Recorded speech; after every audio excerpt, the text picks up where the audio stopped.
Baiklah, perkenalkan nama saya Novia Gandhi Putri Saragi dari kelas NJ204, mata kuliah Pasar dan Lembaga Keuangan, program studi S1 PJJ Manajemen tahun ajaran 2024-2025 akan mempresentasikan summary OJK dukung peningkatan peran sektor jasa keuangan selama 2022 dan perkuat daya tahan serta integritas pada tahun 2023. Yang pertama, kondisi pasar modal Indonesia tahun 2022. Yang pertama ada yang pertama pasar modal Indonesia mencatat pertumbuhan yang sangat positif sepanjang tahun 2022 meskipun di tengah ketidakpastian global dan pengetaatan kebijakan moneter oleh Bank Sentral Dunia. Yang kedua, jumlah investor pasar modal meningkat tajam mencapai 10,31 juta orang yang meningkat sebesar 37,68% dari tahun sebelumnya. Lonjakan ini didorong oleh kemudahan akses digital dan perluasan distribusi instrumen pasar modal yang menjangkau lebih banyak kalangan masyarakat. Yang ketiga, tercatat ada 71 emiten baru yang masuk ke dalam pasar modal, menjadi jumlah tertinggi sepanjang sejarah. Yang keempat, total penghimpunan data publik mencapai angka sebesar 267,73 triliun hingga akhir Desember 2022 meningkat signifikan dari bulan-bulan sebelumnya. Di bulan Oktober ada 190,89 triliun rupiah dan di bulan November ada 226,49 triliun rupiah. Yang kelima, nilai aktiva bersih atau NAB reksadana sempat menyentuh 524,61 triliun rupiah meskipun turun sedikit ke 512,17 triliun rupiah pada akhir Desember. IHSG atau indeks harga saham gabungan berada pada level 6.850,62 mengalami koreksi sebesar minus 4,09% secara year to date. OJK berfokus pada penguatan tata kelola dan pengawasan terhadap pelaku pasar modal. Penerbitan POJK nomor 17 garis miring POJK titik 04 garis miring 2022 untuk melindungi investor. Penindakan terhadap investasi ilegal termasuk 698 pinjaman online ilegal dan 100 entitas investasi ilegal melalui Satgas Waspada Investasi. Literasi keuangan dan edukasi dilakukan secara intensif untuk mencegah masyarakat terjebak dalam investasi bodong. Yang ketujuh ada implementasi eBay Next Generation, pengembangan sites atau sistem informasi daftar efek syariah, dan papan New Economy yang memfasilitasi perusahaan teknologi masa kini, dukungan terhadap digitalisasi edukasi dan akses produk investasi berbasis teknologi. Adapun kondisi perbankan di Indonesia pada tahun 2022, yang pertama kredit perbankan tumbuh sebesar 11,16% year on year pada November 2022. Nilai kredit bulanan naik 13,96 triliun rupiah mencapai 6.347,5 triliun rupiah. Pertumbuhan ini menunjukkan pemulihan yang solid dan minat pembiayaan dari dunia usaha yang pulih dari pasca pandemi. Yang kedua, dana pihak ketiga atau DPK. DPK tumbuh 8,78% years on year mencapai total 7.974 triliun rupiah. Pertumbuhan ini ditopang oleh peningkatan pada tabungan dan deposito masyarakat, menandakan kepercayaan publik terhadap perbankan masih tinggi. Yang ketiga ada restrukturisasi kredit COVID-19. Kredit yang direstrukturisasi akibat COVID-19 mengalami penurunan sebesar 13,27 triliun rupiah menjadi 4.499,87 rupiah triliun. Jumlah nasabah yang menerima restrukturisasi juga menurun dari 2,53 juta menjadi 2,40 juta nasabah. Hal ini menunjukkan perbaikan kondisi debitur dan pemulihan ekonomi secara bertahap. Lalu rasio kinerja perbankan Key Performance Ratio NPL atau non-performing loan di September sebesar 2,72%, di Oktober 2,78%, dan November 2,65%. Hal ini menunjukkan angka penurunan yang menunjukkan perbaikan kualitas kredit. Lalu ada net interest margin September 2022 4,70%, di Oktober 4,77%, di November 4,70%. Ini menandakan kestabilan yang mengindikasikan efisiensi dan profitabilitas bank tetap terjaga. Lalu ada return on asset di bulan September 2,47, di Oktober 2,51, di November 2,47, menunjukkan profitabilitas bank yang cukup sehat. Adanya kapital, lalu ada capital adequacy ratio September 25,08%, di Oktober 25,09%, dan November 25,49%. Ini menunjukkan rasio kecukupan modal cukup tinggi, menggambarkan ketahanan pemodalan yang cukup kuat. Lalu ada aset likuiditas sebesar 29,46%, di Oktober 27,35%, di November 30,42%. Ini artinya likuiditas aset terhadap DPK cukup memadai. Lalu ada aset liquid di bulan September 130,17%, di Oktober 121,62%, dan di November ada 134,97%, yang menandakan aset liquid terhadap negotiable certificate of deposit masih sangat tinggi. Lalu kondisi industri keuangan non-bank atau disebut dengan disingkat juga dengan IKNB di Indonesia tahun 2022. Yang pertama, IKNB menunjukkan pertumbuhan yang stabil sepanjang tahun 2022. Beberapa indikator utama mengalami peningkatan yang mencerminkan pulihnya aktivitas ekonomi dan meningkatnya partisipasi masyarakat dalam sektor non-perbankan. Yang kedua, pendapatan premi asuransi di bulan September sebesar 337,50 triliun rupiah. Di bulan Oktober 338,71 triliun rupiah dan di bulan November sebesar 341,87 triliun rupiah. Ini menunjukkan pertumbuhan sebesar 1,29% secara bulanan, menunjukkan pemulihan kepercayaan terhadap industri asuransi. Lalu yang ketiga, outstanding piutang pembiayaan naik dari 232,16 triliun rupiah di bulan September menjadi 280,24 triliun rupiah di bulan November. Hal ini menunjukkan peningkatan sekitar 20,7% dalam 2 bulan, mencerminkan tingginya permintaan pembiayaan di sektor retail dan koperasi. Kondisi industri keuangan non-bank yang keempat, ada aset dana pensiun meningkat dari 397,42 triliun rupiah di bulan September menjadi 409,49 triliun rupiah di bulan November. Hal ini menunjukkan pertumbuhan yang stabil, menunjukkan pengeluaran dana jangka panjang tetap terjaga.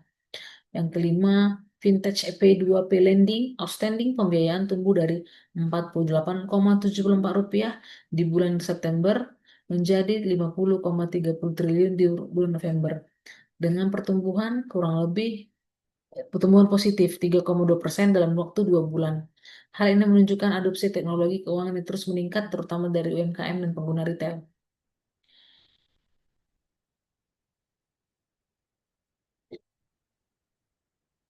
Rasio pemodalan di sektor industri keuangan IKNB di Indonesia tahun 2022, rasio RBC asuransi jiwa di September 2022 threshold, Oktober 2022 stabil, November 2022 stabil.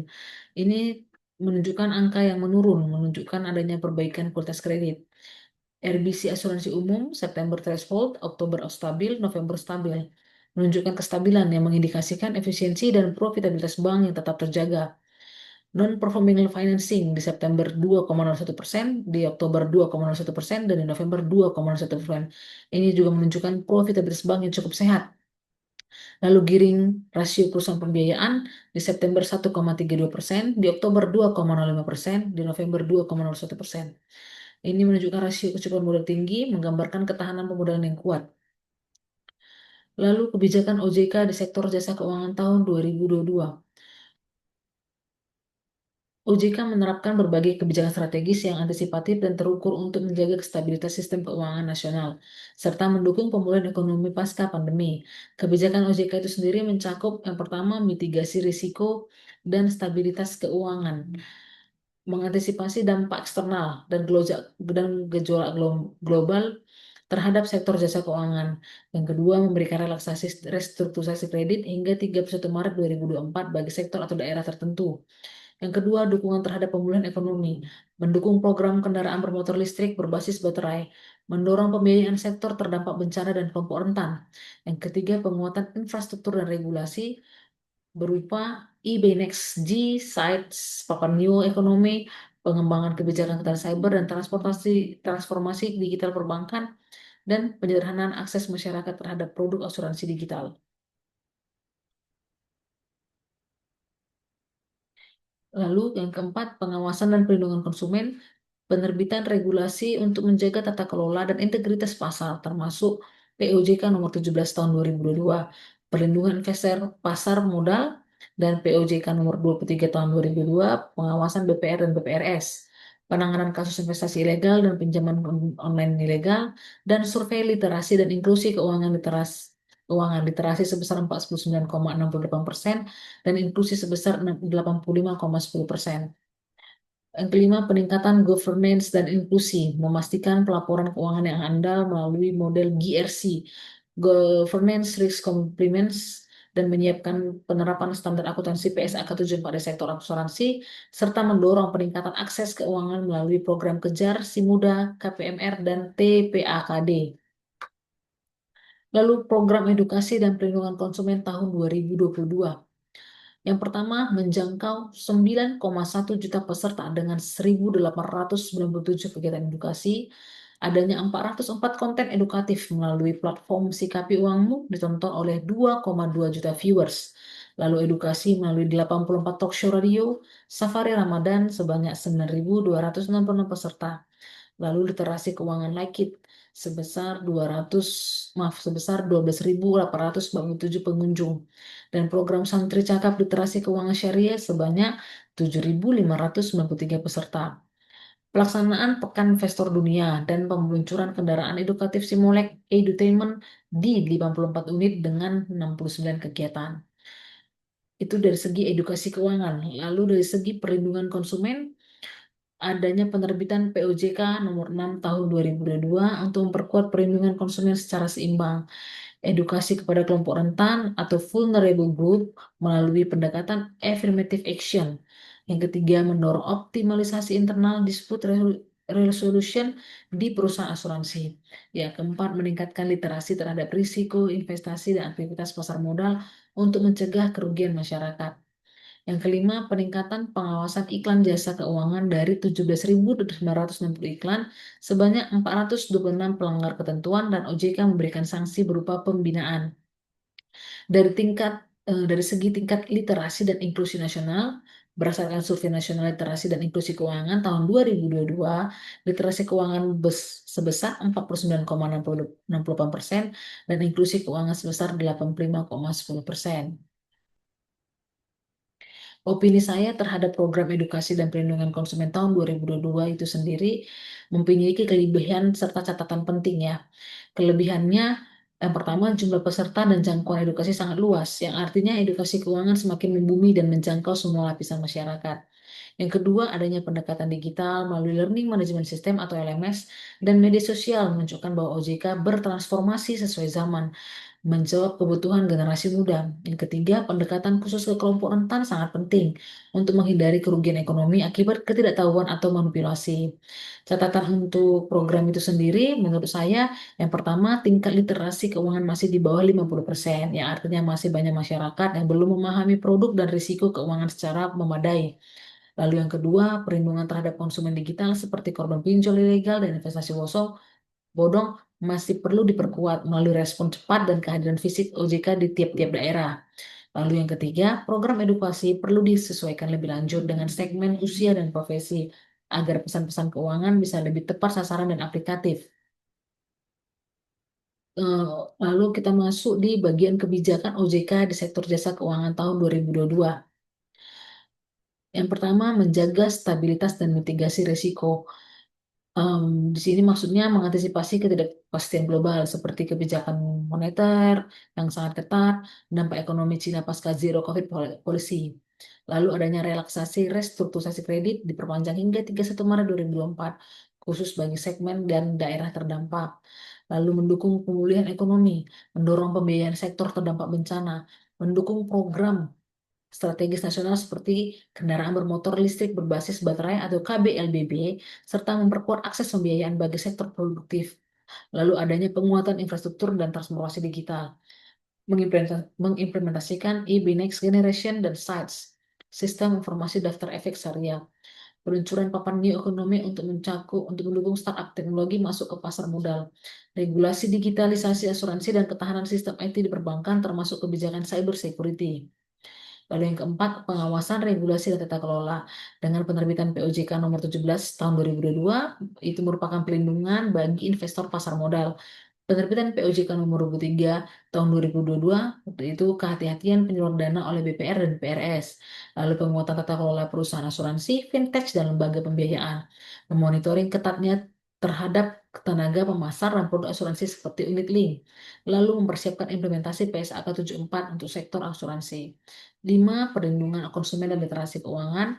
Peraturan OJK nomor 6 tahun 2022 tentang perlindungan konsumen, peningkatan literasi dan inklusi melalui edukasi tatap muka dan digital. Lalu penindakan tegas terhadap 698 pinjaman online legal, serta 106 entitas investasi ilegal dan 91 entitas gadai ilegal. Lalu rencana pembukaan posko pengaduan investasi ilegal di seluruh kantor regional OJK. Opini saya terhadap kebijakan OJK tahun 2022 itu sendiri bersifat positif dan adaptif, serta inklusif dan pro rakyat. Positif dan adaptif di sini maksudnya kebijakan OJK tahun 2022 menunjukkan bahwa regulator tidak hanya reaktif tetapi juga antisipatif dalam menghadapi tekanan global dan tantangan domestik. Fleksibilitas dalam restrukturisasi kredit serta dorongan terhadap digitalisasi memperlihatkan komitmen untuk menjaga stabilitas tanpa menghambat inovasi. Lalu inklusif dan prorakyat di sini maksudnya pendekatan OJK yang menyasar sektor rentan, mendukung program literasi keuangan dan menindak entitas ilegal merupakan bentuk perlindungan nyata terhadap masyarakat. Ini sangat penting untuk membangun kepercayaan publik terhadap sektor keuangan formal. Catatan saya untuk kebijakan OJK tahun 2002 itu sendiri adalah yang pertama, literasi keuangan masih sangat rendah sebesar 49,68%, meskipun inklusi tinggi sebesar 85,10%. Ya artinya banyak masyarakat yang mengakses layanan keuangan tanpa pemahaman yang memadai. Lalu yang kedua, penindakan terhadap pelaku pinjol dan investasi ilegal perlu dilakukan lebih cepat dan memiliki efek jerak hukum yang lebih kuat agar kasus serupa tidak gampang terulang. Lalu yang ketiga, OJK perlu memperkuat pengawasan terhadap digitalisasi layanan keuangan agar konsumen tidak menjadi korban eksploitasi data dan iklan yang menyesatkan. Kesimpulan saya dari persentase summary atau rangkuman dari RKNB Pasar Modal Indonesia ini, Pasar Modal Indonesia tahun 2022 mencerminkan daya tahan dan pertumbuhan yang kuat dengan peningkatan jumlah investor, emiten, dan pengumpulan dana yang signifikan. Kebijakan OJK turut mendukung penguatan pasar melalui pengawasan ketat, perlindungan investor, dan percepatan digitalisasi. Hal ini menjadi landasan yang kuat untuk menghadapi tantangan tahun 2023 dan mendorong inklusi keuangan menjadi lebih luas. Perbankan Indonesia juga di akhir tahun 2022 menunjukkan kinerja yang stabil dan positif. Kredit BPK tumbuh dengan baik, rasio-rasio utama seperti NPL, NIM, dan CAR terhadap berada pada tingkat yang sehat, serta pemulihan pasca pandemi terus berlanjut dengan menurunnya angka restrukturisasi kredit. Ini mencerminkan bahwa sistem perbankan nasional semakin kuat, resilient, dan siap menghadapi tantangan ekonomi tahun 2023. IKN Indonesia pada tahun 2022 mengalami pertumbuhan cukup baik dan terkendali. Sektor asuransi, pembiayaan, dan pensiun dan fintech menunjukkan daya tahan yang solid dengan indikator keuangan utama yang tetap sehat, pengawasan yang ketat, dan pemodalan yang kuat turut menopang stabilitas sektor ini dalam mendukung pemulihan ekonomi nasional. Kebijakan OJK tahun 2022 dirancang juga untuk memperkuat ketahanan sektor jasa keuangan, memperluas inklusivitas, dan meningkatkan kepercayaan publik, sejalan dengan agenda pemulihan ekonomi nasional dan transformasi digital dalam sektor keuangan. Program edukasi dan perlindungan konsumen tahun 2022 OJK merupakan langkah strategis dan progresif yang perlu dilanjutkan dan ditingkatkan pada tahun-tahun mendatang.